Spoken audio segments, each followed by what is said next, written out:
Awesome. All right. Good evening, everyone. It is December 14th. This is the next version, the December version of our Safety and Technology Committee meeting. We do have a little bit of an abbreviated agenda tonight. We just wanted to touch on a few items. We're going to move through this quickly, considering the fact that if you have not had a chance to and you are a voter in our district, please get out and vote. The polling is open until 9 p.m. this evening at Woodlands Middle High School. Again, we're asking for you to vote on two propositions, which have been covered in depth via YouTube videos, via emails, mail publications, etc. So there is more information at the actual polling places if you have questions, but please do get out and vote if you have not had a chance. Thank you. All right, let's get started with the meeting. We're going to go ahead and call this meeting. I think it was like probably 6:07 p.m. when we started. I will take quick notes as to who is here. Actually, we could do that after the meeting. Go look at the stream. All right. The first thing we typically do at these meetings is we review the prior meeting minutes. So let me go ahead and do that really quickly. We actually reviewed this during our 2 board meetings ago, if I remember correctly. But I will just quickly run by them again in case anyone does not get a chance to see that. On November 9th, we met at 6:02 p.m. in attendance were Neil, Carlos, Chris, Laser, David, Ashley, Maria, and that was it. We just reviewed the status of the committee charge that was approved by the BOE. We had a status of technology GCSD report presented by Mr. Ramirez. He gave us some information on the digital equity charge by NICED and a survey that was being sent out to parents. We also had an update on the status of Chromebook replacement devices, and the issue that was brought to the committee was the fact that a lot of devices were being damaged and what we could do moving forward to try and address that. There were some conversations around awareness and things that we could do in the future. There was also an update on the change to the device replacement plan. There was a little confusion in a previous meeting where it was understood that the devices are being replaced every 5 years when they're not. They're actually being replaced every 3 years, and only network appliances are being replaced every 5 years. So that was clarified during the meeting. We also talked about the specific issue with student GCSD email accounts not having access to incoming communications, receiving external emails. We talked about the fact that was a security setting and that was put in place on purpose, but there was still an issue as to how to receive College Board specific emails for the middle high school students. So that was something that was going to be looked into. We also talked about a beginning of year parent packet and the idea there. And then we decided as a committee, hey, you know what? Here are some specific guidelines we would like to put around that. And let's ask the CEC committee to look at that and to really get it, spend more time on it, decide what makes sense, work with administration, and they can bundle it up and do a much better job in that committee. So we referred it to that committee for further action. We settled on the 2 committee date conflicts we had, which were today was one, and the second one was March 9th being rescheduled to March 30th. We talked about communication for changes to school hours or foul weather events, buses on routes, and how that would work. We also talked about a test run, creating a test run of the alert ahead of an event, just to see, parents, did you receive it? Did you not receive it? And then we could figure out who hasn't updated their information, et cetera. We also talked about LTE communication coverage not being sufficient and on the Woodlands campus in general. That is not something that Woodlands or the district has any control over. That's all the cell carriers. And the question there was, hey, what can be done about that? There was conversation about a letter being sent to the Public Service Commission urging them to improve the service. So there was conversations about that. We did have a brief conversation as well on the parent-teacher conference meetings, the feedback that came from the virtual process and any things that came up from there.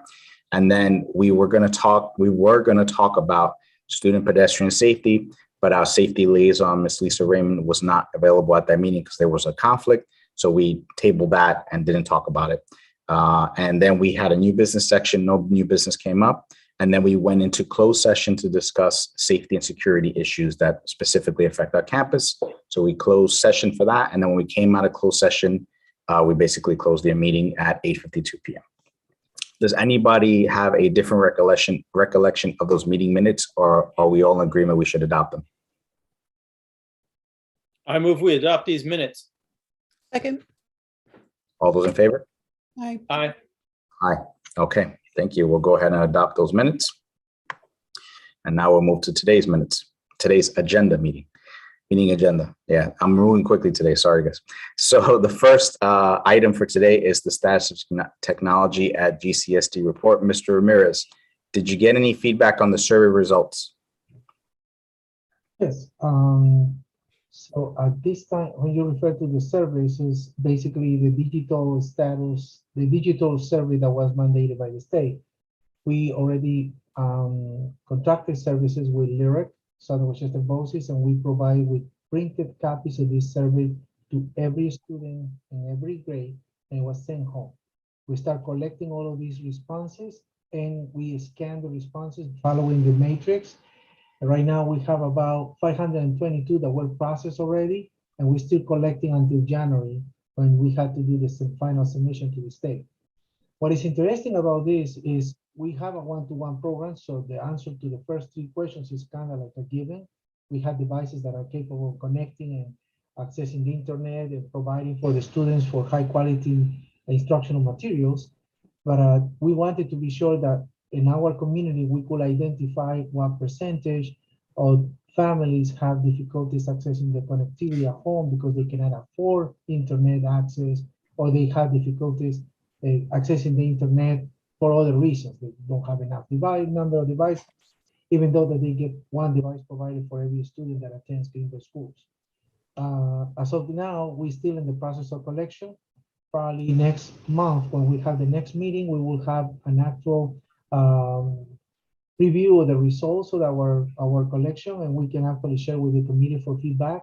And then we can align on some of the goals that we have to provide for next year. And we are also getting into the budget season, which is the best moment where we can actually provide for capturing any needs that we have and plan accordingly for next year. Great, thank you. That's excellent. So to your point, during the next meeting, hopefully we'll have some more information, and then that will help, like you said, define some of the decisions we make for the next year. That makes a lot of sense. Thank you. All right, the next bullet item. I know this was, we talked about this in the past. It was the status of the Chromebook replacement devices, and we talked about the damage being considered with the devices happening. And the last time we talked about it, we said, hey, you know what? Thankfully, things with COVID were looking better at the time, and hopefully we won't need to, get into so much of a situation where devices are going to be, instrumental like they were in the last 2 years, essentially. And then lo and behold, here you go again. We're having new variants and things are getting crazy again. So with that said, we wanted to touch on this again and just do a check-in, right? So I put a few general questions. The first one was, we had talked about partnering with parents to address the increasingly damaged Chromebooks. And we talked about, in the next iteration of the contract, changing the verbiage there to ensure that it was more explicitly spelled out. Hey, this is how much a Chromebook costs, just so that parents understand, an actual figure, and it makes it a little more real for them what the cost it is to replace one of these devices. So along those lines, we talked about looking into revising that contract for next year. Did we have an opportunity to do that? So in general, the contract was shared with central administration. Dr. Macaluso and I, we have first coordination meeting. Our goal right now is to first review in alignment with the current policies and see how we can introduce language in there that could provide for an insurance. The reason why we mentioned this insurance is because it will be easier that this is arranged with the parents, so they actually do a co-pay directly to the insurance that will recover a device that is damaged, not because of accidental damage, but actual damage, provided for the case. And the cost will be something that is manageable. The cost of these devices is about $375 each, with all the different add-ons. For example, the fact that they are in our Google Console. But most of the damage that we see that are not recoverable are in the hinges. in the actual hardware part of the portion of the structure of the device, and the screens. The screens are replaceable. So we're working with a local vendor in the repair shop, trying to repair as many as we can so we can repower those devices and reuse them. But as I mentioned before, the rate of breakage is sometimes kind of going out of control. This kind of slowed down in the past few weeks, but we got another component to this availability of Chromebooks, and that is enrollment. I'm happy to report that our district has a little spike on enrollment, which means different things, but I think that the best message for everybody is families see the value of the instructional program that we have in the school district, and they want to have their children here, which is something that we actually welcome and have this conversation with our SBO, Lisa Raymond. It's good news that we have more students, but we need to be ready for those new students with devices, and we want to provide with a new device for every new student. So the back ordering, the issues with the crisis on the supply chains have affected us. I just wanted to report to you that we have before 150 Chromebooks pending a delivery. They still back order until January. And this is an order that we place in August, actually within the summer. So we are working with our suppliers, with CDWG, with Southern Westchester Boses and Acer Direct, and trying to see how we can expedite or see if we can secure at least 50 devices or any number of devices, so we always have something on the shelf available for the new enrollees. As of now, we have also devices for teachers that we secure, because in the conversations with central administration, we wanted to be sure that we attend first to the students, then second the teachers, and third any instructional support staff that support the work of instructing the children. When we say instructional support staff, we're talking about TAs, we're talking about psychologists, PPS staff, and ensure that everybody has a device, because in the eventuality that we go remote, we want to be sure that everybody has a device that is capable of connecting and providing for the instruction of the children.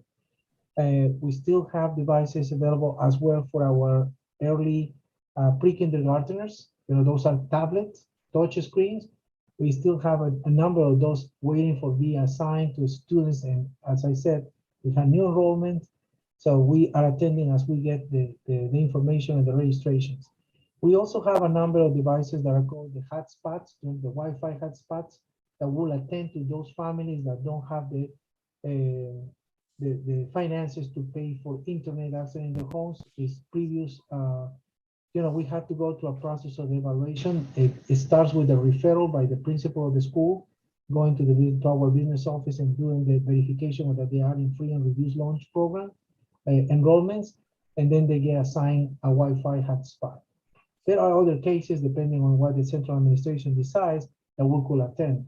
We also have LTE Chromebooks that have already the internet enabled in the device, and those are assigned, for example, if there is only one child in one home that don't have that home doesn't afford to have internet connectivity, then we assign an LTE Chromebook. If there are more than one child in that home, we can assign a Wi-Fi hotspot that provides for internet access up to 5 devices. So that is the policy, and that is the procedure that we implemented.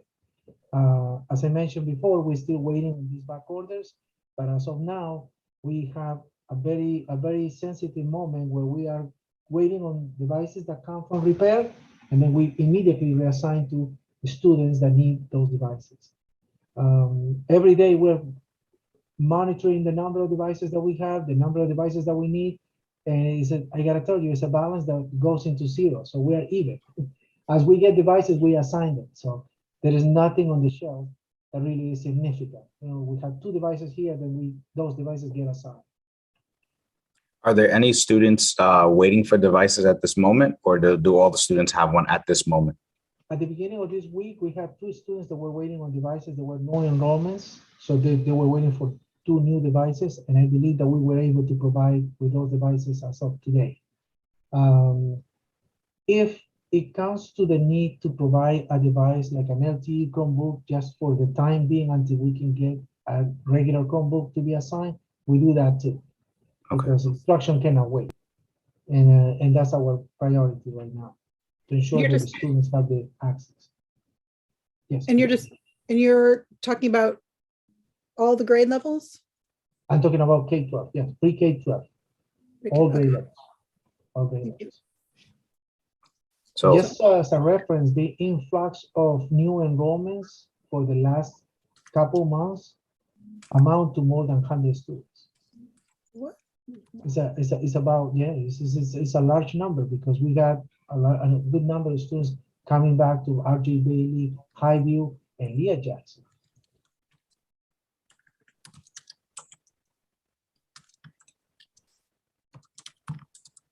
I'm I will read this as good news, to be honest Yeah. with you. yeah, I'm pleasantly surprised. I knew that I had heard that the enrollment was up a little bit. I didn't realize it was at least 100 students. So that's great news. That's a good problem to have. So is that, are we up to 1,700 yet? Not yet, but because we also have some reduction, you know, it goes both ways. I just said new enrollments, but you know that we also have exiting students. So the balance, it goes into the 80s and something, but we're getting close to that. Okay, We're getting close to that. got it. Okay, thank you. So I think that summarizes the entire Chromebook conversation. Oh, there was one last bullet point. We had talked during the last meeting, there was an idea tossed around about a communication being sent to our community, reminding of the consequences and the replacement cost in the interim while you have the conversation with administration and Dr. Macaluso and all that gets figured out. We talked about following the student code of conduct as a mechanism for progressive consequences that are age appropriate, right? Is there any update on that? Was that further thought about, spoken with administration? That is now part of the process that we're following with Dr. Macaluso, updating the contract. And I believe that age appropriate measures is something that we have in that horizon. So I should be able to provide an update probably next month.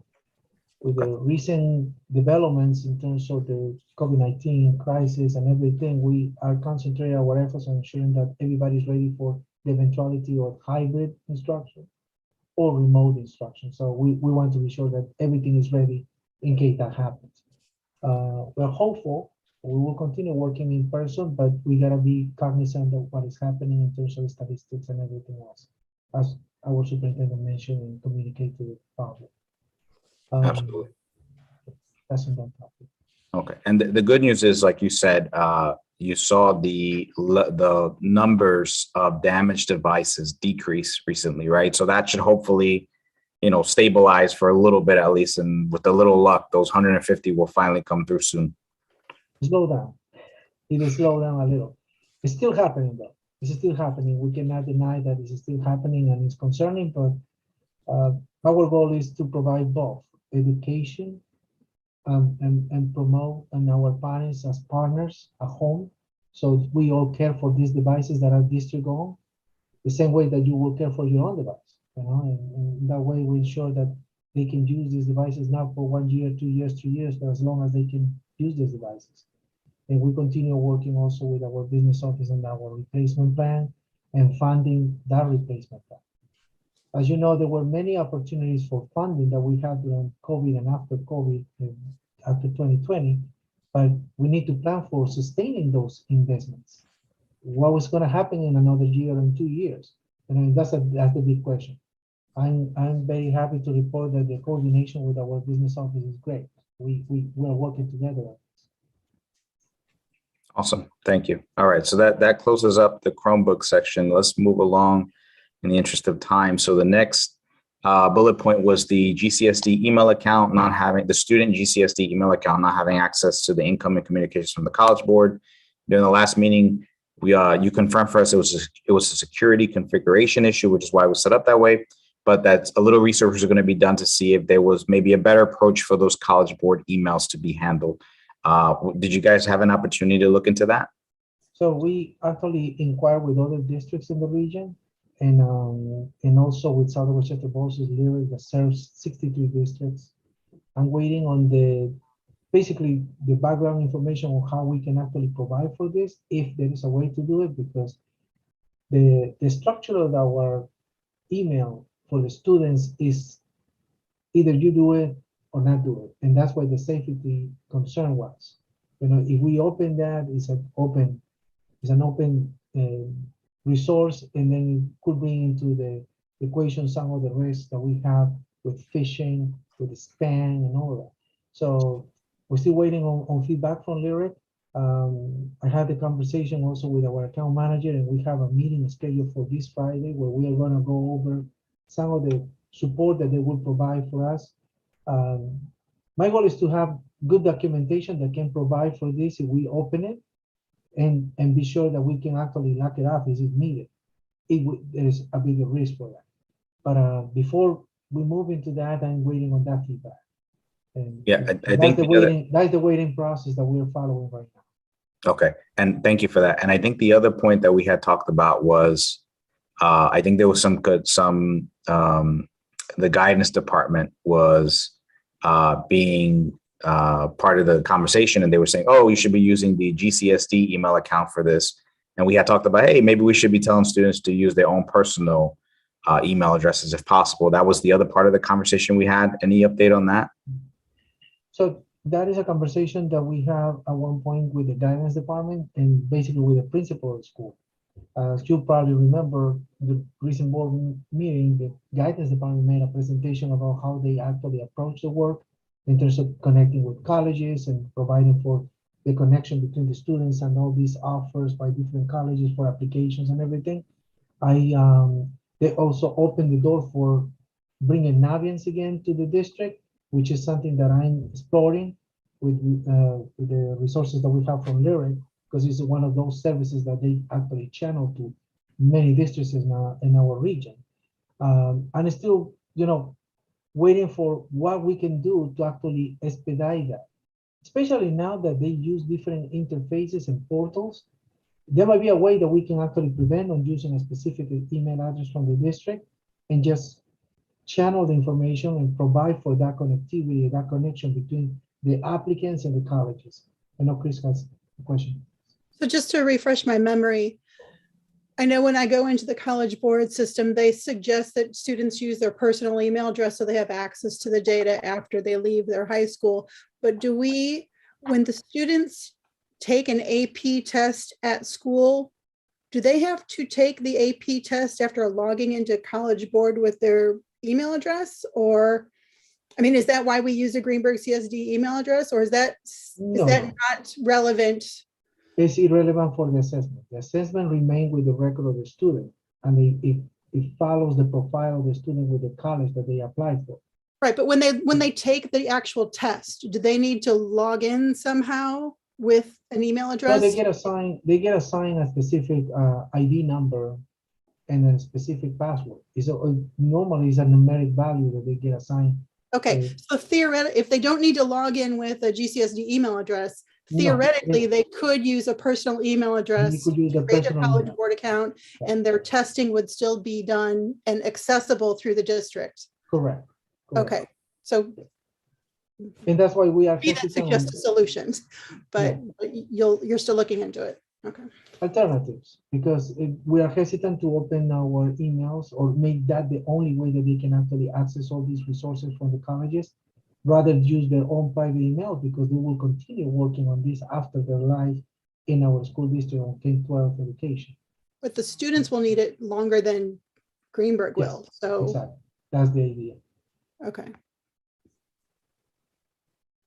So with that said, Mr. Ramirez, is there going to be an internal conversation with guidance recommending the external email approach for them, or? I will actually follow up tomorrow with Dr. Macaluso and Mr. Smith as the supervisor for guidance in the high school, and maybe we can actually have a working conversation, a working meeting, so we can kind of put our heads together and look at the best way to actually approach this. From the perspective that we want the students to be able to continue that communication even after they finish and graduate from Greenburgh.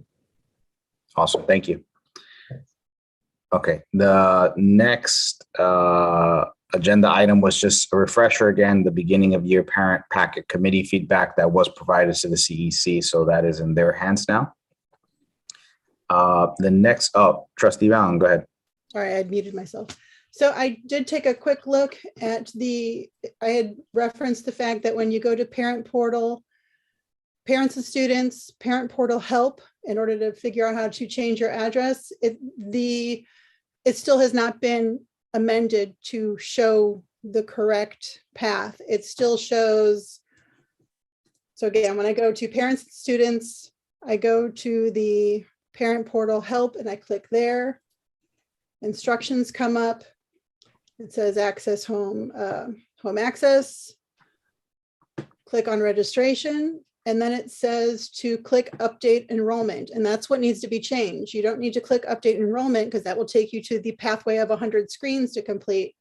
I had suggested at the last meeting that all they need to do is go to the demographic tab and update their email address or mailing address or phone number, whatever it is. And that's what needs to be done so parents could get those communications.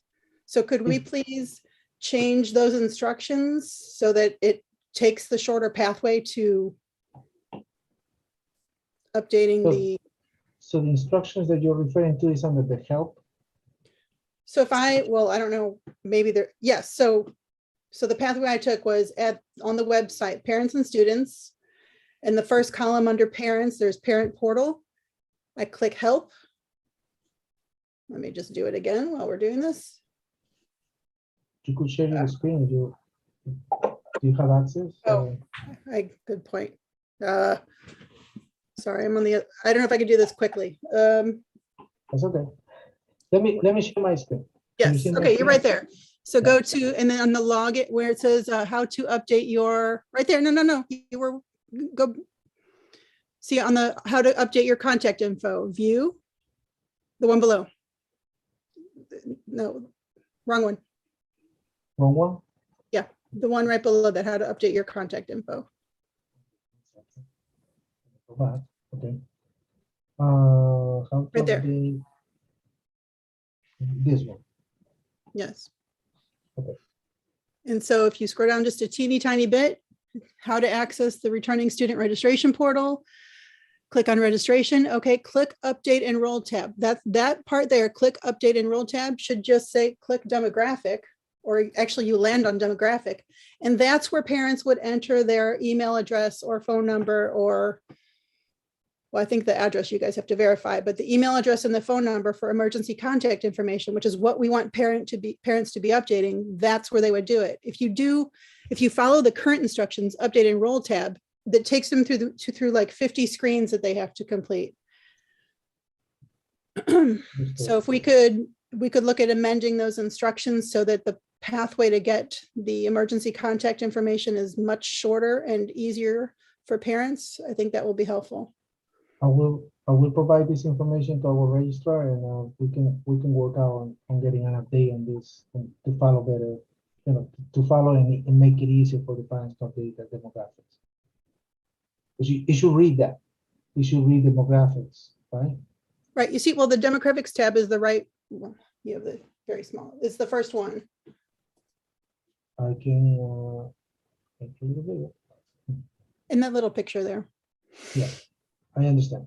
Okay, Yep. let me work on that. Be sure Thank you. that we can work on this with Lisa and the registrar. Thank you. I want to stop share. All right, thank you. Let me share my screen again. Let's see.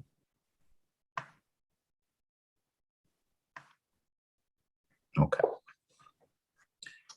All right, where were we? Okay, we talked about communication for change to school hours of file with events. So we had talked about during the last meeting a test run of the alert. The committee agreed on that. Do we have that scheduled at this point? That was the test run of the alert to notify parents, hey, this is a test alert for emergency weather event. And the idea was we would ask the superintendent, Dr. Iverson, to consider sending out an email to the district ahead of the time of scheduling the actual test alert, notifying a test alert was coming out.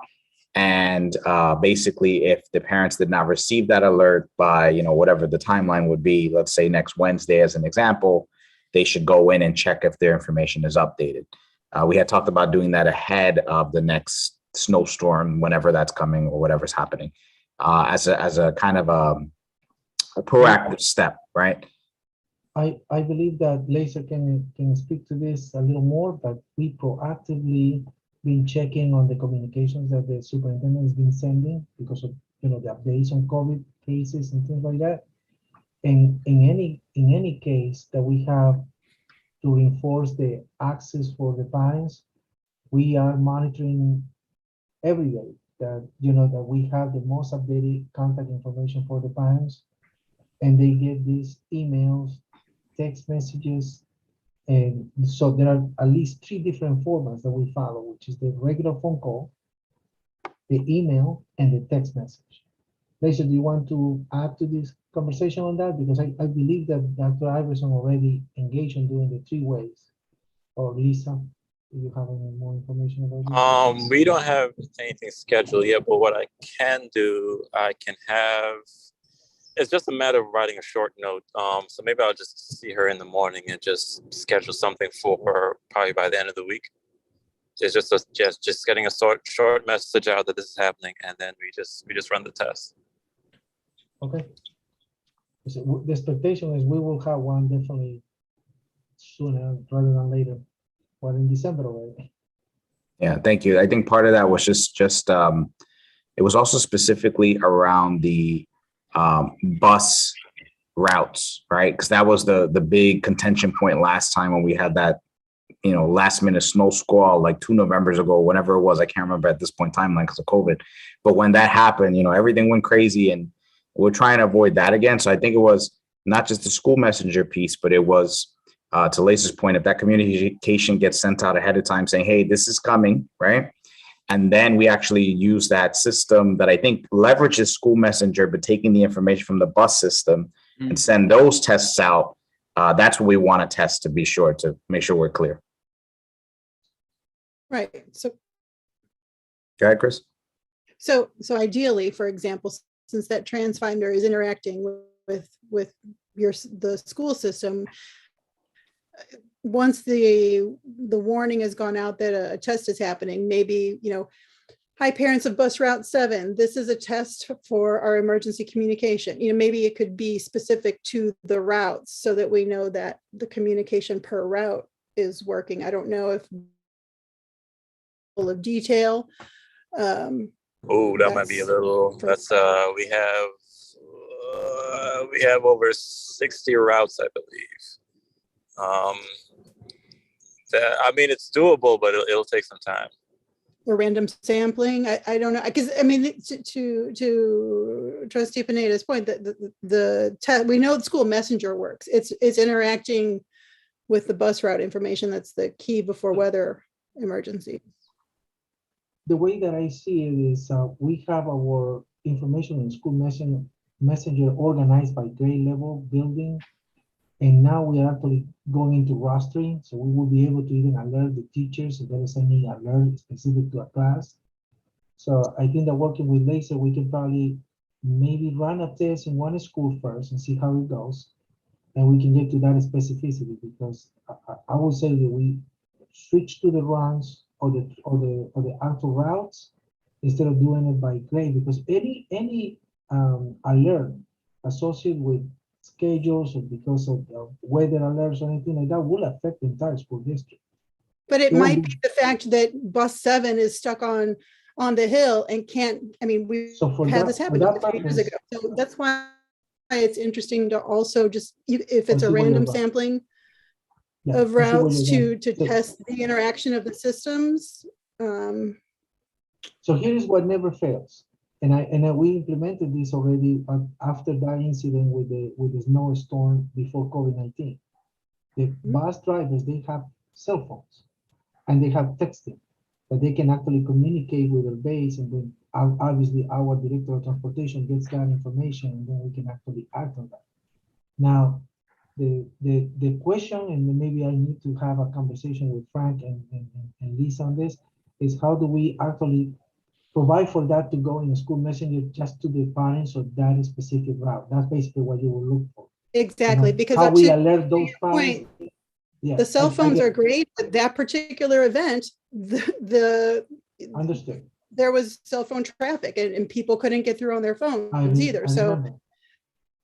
Okay. Even the community got involved, and thanks God we were able to work it out with the support of the community. But I think that prevention and proactive work on this is needed. So I definitely will follow up later. I think that we could meet with Frank and Lisa tomorrow to go over what we implemented before. Because I know that we have Right.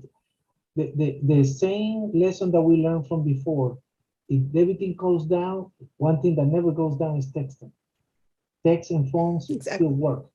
And that's why Exactly. we have all these drivers with a cell phone assigned so they could actually communicate. But you're right. How do we communicate that to the families or those children so they know that in that hill they are still on their way home or they are waiting for assistance?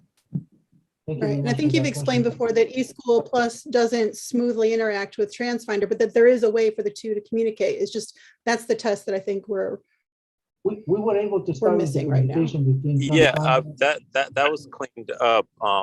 I actually finished the bus routes today. Actually, bringing it into eSchool. That's how I knew how many routes there were. But I think that Fantastic. that should be running smoothly now. Okay.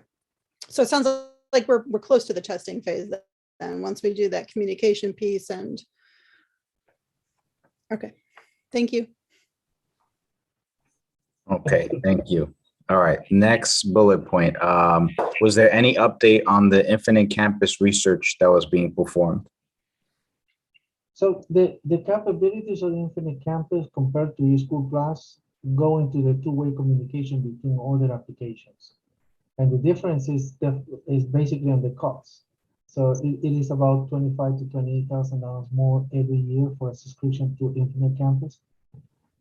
In our analysis, working with the data manager, we figured out that we could probably look at these improvements in eSchool Plus without getting into the expense. And also ensuring that it's not only switching our student information system, we'll be switching and doing the training for everybody again into a new application and a new different portal, solution, reporting, menus, and everything. So it's not only that cost that we pay for the subscription, it's the cost of training everybody to get into the new solution. So I think that what we want to do for the remaining of this school year is try to see how we can align, which actually Laser just provide an update. We're testing to the extent that we can actually provide it with the solution that we have in the house right now, which is eSchool Plus. And if it doesn't work, we will put it for next year and we will start working and testing simultaneously to see if we can go into that kind of investment. I am always grateful for the support that we get from our central administration and the board when it comes to these type of investments that are in the benefit of the community and the children. And if it's needed, we will jump into Infinite Campus. But right now, in terms of the economics and the features and the training that we will demand, we are not in a good place to actually make a switch in the middle of the school year.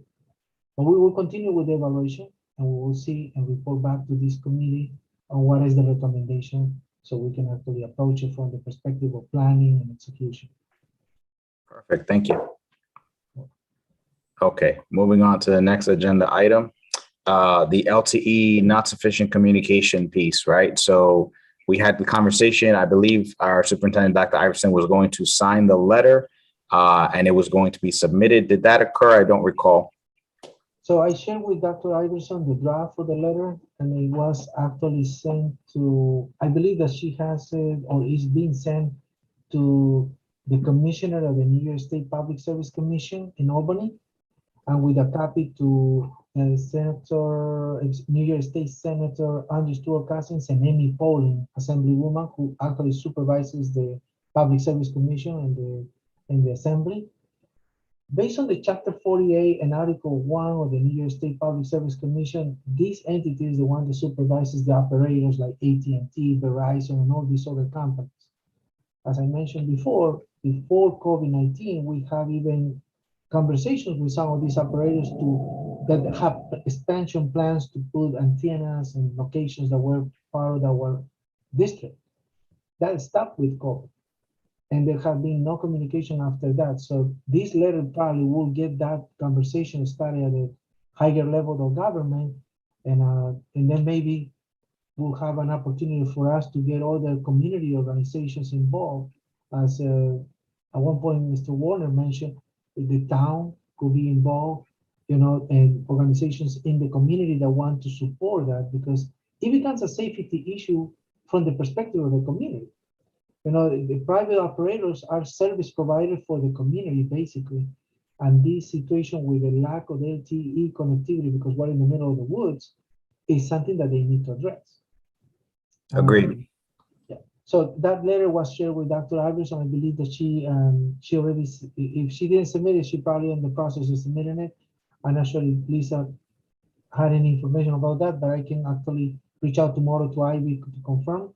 And then we can probably follow up after that letter and see how many other organizations can help us in getting behind this petition.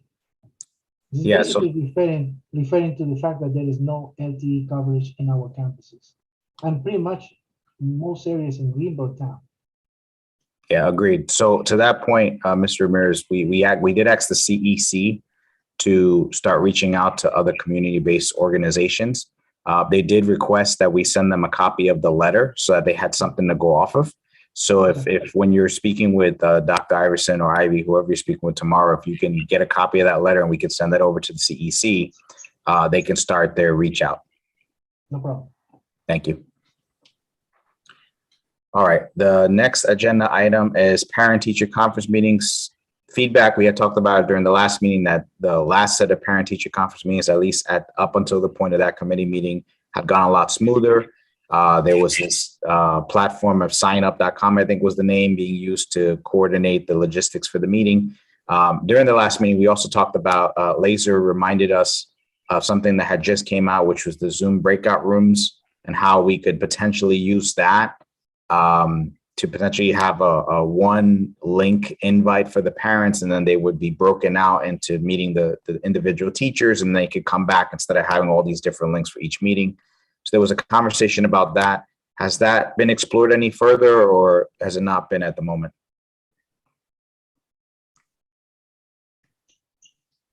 So I think that this is in the hands of the principals and Dr. Macaluso at this time, because the next round of parent-teacher conferences is for basically 2022, next year. I'm not sure if Laser has any updates on that, but they all have the ability to do this using one interface, which is Google Sites.